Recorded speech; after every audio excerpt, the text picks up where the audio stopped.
Shalom Bapak Ibu, para pendengar setia Renungan Bina Iman Klase Solo. Kiranya di pagi hari ini kesehatan Bapak Ibu semuanya baik, semakin segar, dan sukacita yang kita miliki semakin bertambah dan bertambah. Bapak Ibu yang dikasihi oleh Tuhan, sebelum kita membaca dan merenungkan firman Tuhan, mari kita bersatu hati, kita tunduk kepala di dalam doa. Mari kita berdoa. Kami mengucap syukur ya Allah, oleh karena pemeliharaan Tuhan selalu baru setiap hari dalam hidup kami masing-masing. Di pagi yang cerah ini, kami bersyukur jika Allah masih memberi kami kesempatan untuk mendengarkan firman-Mu. Firman yang hidup, firman kebenaran, firman yang menjadi dasar dalam setiap langkah kehidupan kami. Terima kasih Tuhan. Kami percaya di sepanjang hari ini, Tuhan beri kami kemampuan untuk melewati dalam satu hari ini. Kami serahkan pendengaran kami, hati kami, pikiran kami, perasaan kami seluruhnya hanya dalam pimpinan dan terang Roh-Mu yang kudus. Haleluya. Amin. Bapak Ibu yang dikasihi oleh Tuhan, Renungan Bina Iman GKI Klase Solo pagi hari ini diambil dari kitab Yakobus pasal 2 ayat 14 sampai ayat 26. Demikian bunyi firman Tuhan.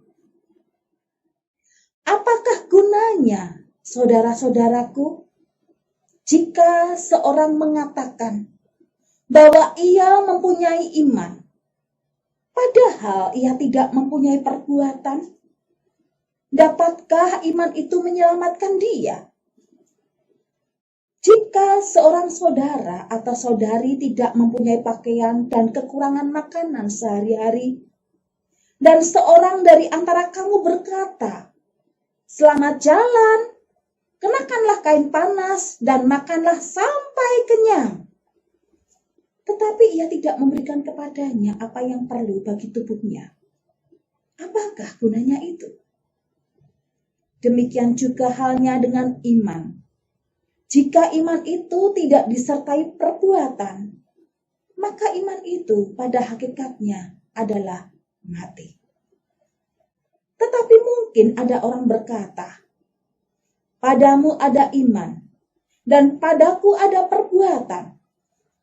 Aku akan menjawab dia, "Tunjukkanlah kepadaku imanmu itu tanpa perbuatan, dan aku akan menunjukkan kepadamu imanku dari perbuatan-perbuatanku." Engkau percaya bahwa hanya ada satu Allah saja. Itu baik. Tetapi setan-setan pun juga percaya akan hal itu, dan mereka gemetar. Hai manusia yang bebal, maukah engkau mengakui sekarang bahwa iman tanpa perbuatan adalah iman yang kosong?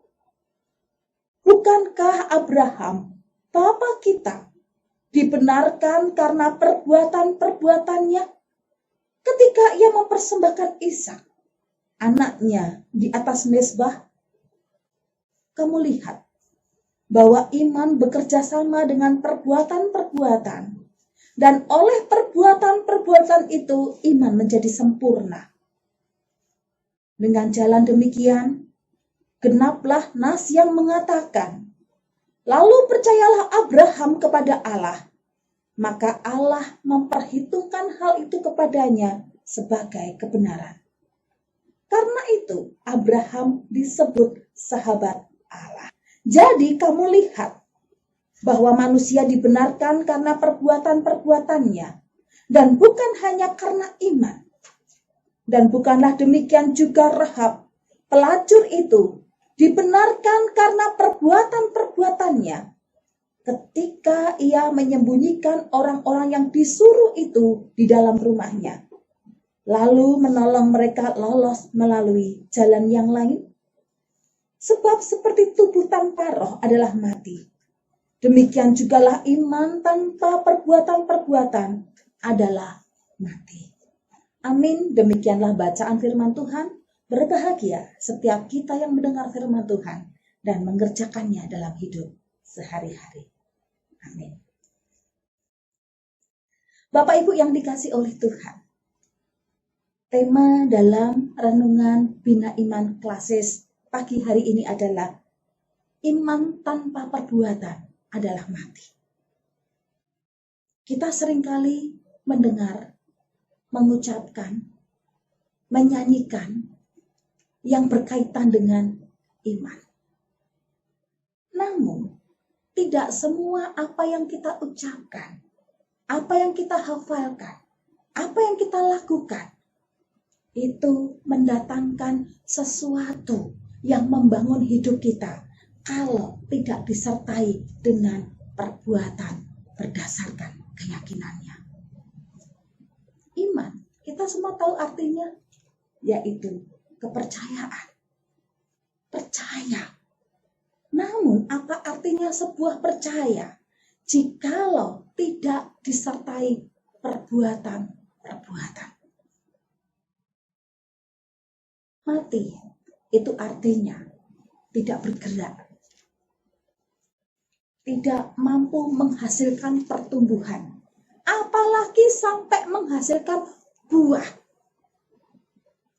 Iman yang mati berarti iman yang tidak bertumbuh, iman yang kering, iman yang layu, iman yang mati, dan mustahil bisa menghasilkan buah. Bapak Ibu yang dikasih oleh Tuhan, lalu bagaimana dengan iman yang Bapak Ibu saya punya? Apakah iman yang kita miliki adalah iman yang tumbuh, iman yang hidup, iman yang tidak kosong melompong, iman yang tidak menghasilkan kesia-siaan? Mari kita cermati firman Tuhan hari ini. Yang pertama, iman yang tumbuh atau iman yang hidup adalah ketika iman tersebut tembus dalam perbuatan kasih. Ini disampaikan oleh kitab Yakobus. Ketika ia menjumpai jemaatnya, sekalipun jemaat pandai berkata-kata tentang iman, pandai memberikan pengajaran firman Tuhan berkaitan dengan iman, banyak melayani dalam kegiatan berjemaat. Tetapi Yakobus menjumpai apa yang mereka ucapkan tidak tembus dalam perbuatan kasih. Yakobus memberikan contoh. Apa gunanya jikalau ada salah seorang saudara kita yang sedang membutuhkan pertolongan, kelaparan, kehausan, tetapi kita yang berjumpa dengan dia cukup berkata, "Selamat jalan, kenakanlah kain panas, lalu makanlah sampai kenyang," tetapi ia tidak mengelurkan sedikit pun berkat untuk dia. Apa gunanya? Ibu bapak, rupanya dijumpai jemaat banyak yang memandang sebelah mata kepada sesamanya. Memandang di sini bukan sekedar melihat atau mengamati, tetapi memandang di sini adalah bagaimana sikap perilaku para jemaat ketika menjumpai orang-orang yang dianggapnya lebih di bawahnya. Sikapnya, perilakunya, bahasa mulutnya, bahasa tubuhnya tidak mencerminkan penerimaan yang berdasarkan penerimaan kasih Kristus. Bagaimana dengan Bapak, Ibu, dan saya? Apakah iman yang kita miliki adalah iman yang hidup, yang tumbuh, iman yang tidak menghasilkan kesia-siaan? Mari kita perhatikan, sudahkah iman yang kita punya itu tembus pada perbuatan kasih? Percuma kita mengaku punya iman, tapi kita sukar untuk mengampuni. Percuma kita punya iman, kalau dalam hidup kita ini dijumpai selalu mereka-reka kejahatan, merencanakan kejahatan dosa, dosa yang berulang-ulang kita lakukan. Percuma kita punya iman kalau tidak dijumpai kesabaran, kemurahan hati, kerendahan hati dalam diri Bapak, Ibu, dan saya. Mari kita tembuskan iman kita pada perbuatan kasih kepada sesama. Yang kedua, bagaimana supaya iman Bapak, Ibu, dan saya itu tidak menghasilkan perkara yang sia-sia. Yang kedua adalah ketika iman itu disertai ketaatan pada perintah Tuhan. Taat. Kalau Bapak, Ibu, dan saya perhatikan di bagian ayat yang ke-21. Di situ disinggung tentang Abraham, Bapak kita. Ia dibenarkan, bukan hanya sekedar percaya, tetapi percaya atau iman yang tembus pada perbuatan ketaatan pada perintah Tuhan. Ketika Tuhan memberikan perintah di luar akal budinya, memberikan perintah yang tidak sesuai dengan kehendak hatinya, Abraham tetap melakukan perintah tersebut dengan taat. Ya, Abraham disebut sebagai sahabat Allah karena ia bersedia melakukan perintah Allah.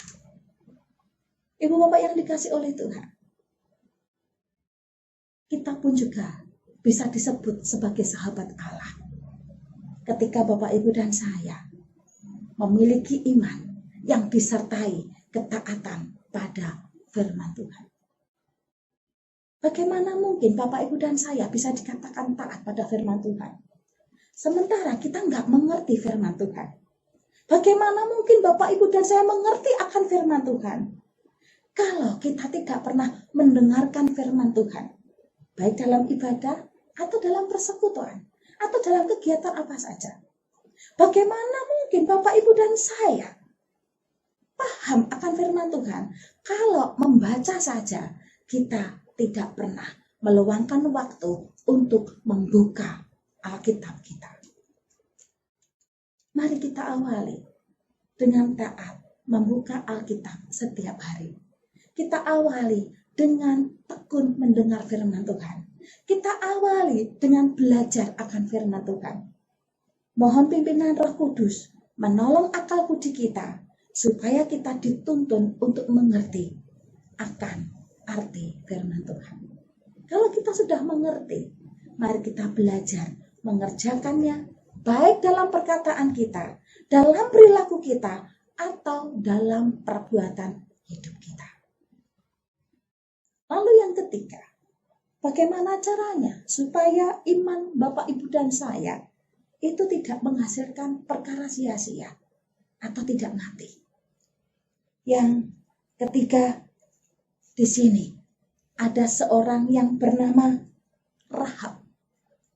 Rahab ini dengan penuh kesadaran diri memberikan tangannya, ada kerelaan untuk menopang, untuk menolong. Siapa yang ditolong?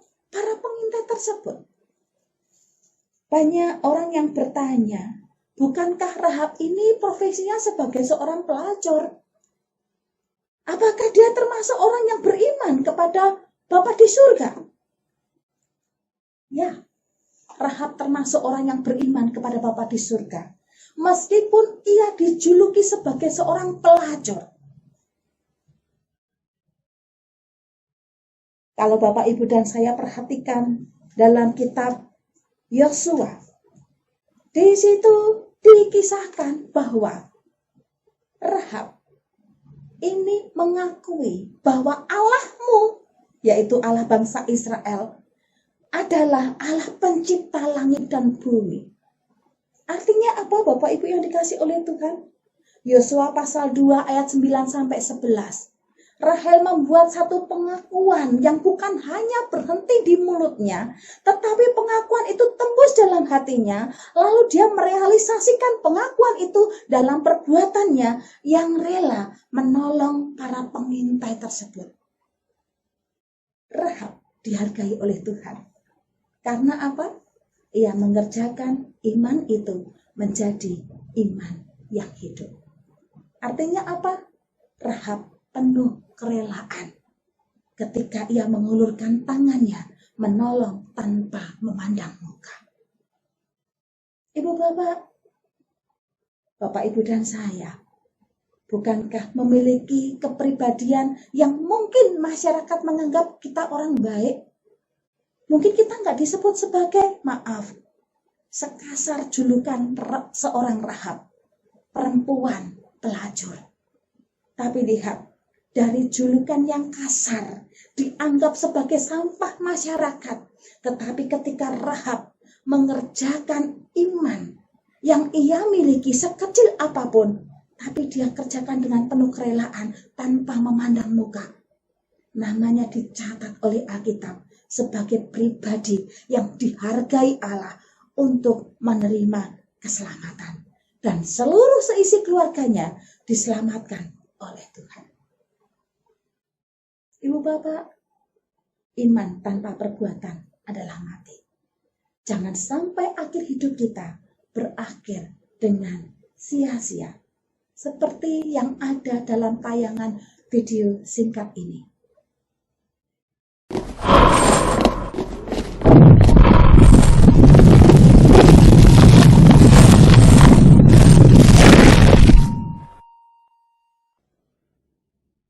Video ini singkat, tanpa kata, tanpa kalimat, tanpa bahasa. Tetapi ia menggunakan hidupnya untuk terus berlari dan berlari mengejar apa yang diharapkannya. Namun, sekian tahun telah dihabiskan untuk mengejar apa yang diharapkannya. Tapi, ketika roh terlepas dari raganya, ia masuk dalam lubang rib atau kematian. Bapak Ibu, suatu hari hidup kita pun akan berakhir. Namun jangan sampai iman yang kita miliki menggiring kita pada akhir hidup yang sia-sia. Oleh sebab itu, mari kita belajar. Kerjakan iman kita menjadi iman yang hidup, yang tumbuh, tembus pada perbuatan-perbuatan mulia. Hasilkanlah buah-buah iman dalam hidup kita. Tetap semangat, Tuhan Yesus memberkati. Mari kita berdoa sekali lagi. Tuhan Yesus, kami mengucap syukur. Tuhan telah menaruh iman dalam diri kami masing-masing. Tuhan, kami menyadari iman kami tidak sehebat Abraham. Iman kami tidak sehebat Rahab. Iman kami tidak sehebat Nuh. Engkau tahu, hanya ini Tuhan iman yang kami punya. Namun kami mau belajar, tunduk di hadapan Tuhan, supaya iman kami yang kecil dan lemah ini, terus kami kerjakan dengan topangan tangan Tuhan. Sehingga iman kami yang kecil ini mampu menghasilkan dampak yang luar biasa di tangan Tuhan.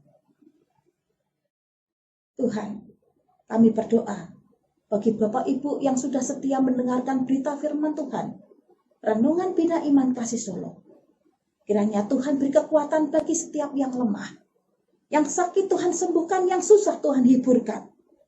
Yang menderita kekurangan secara ekonomi, berkatilah ya Tuhan. Yang bergumul dengan pekerjaan, berkatilah. Terima kasih Tuhan. Kami serahkan hidup kami masing-masing dalam kemurahan, dalam anugerah Bapa di surga. Dalam namamu Tuhan Yesus Kristus.